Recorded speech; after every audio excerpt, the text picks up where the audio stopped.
chiều chi hương dây bồi luồng đĩa miền lái bùa trôi lấy chiều kín vùng cổ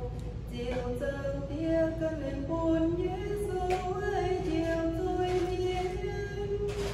chiều Giêsu say về nam đĩa cao diễn nhìn men quay chùa búa chuồn tài nhìn tia muôn của bùa hai tú long đi kề ram hai tao xin Giêsu Kitô chiếu hai tu yên điều nhé riêng mẹ mai cho miên mai chú tình rồi tốt bên ôn trong chiều hót nhau chiều sinh linh chia tới yếm nhau nín phun cha tình của dấu công tình sinh linh nhớ bố hiểu tu tiến lời bố hiểu tiên cha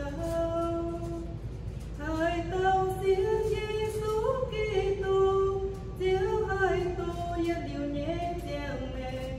mai cho miên mai chú tình tôi sống chiều hót nhau.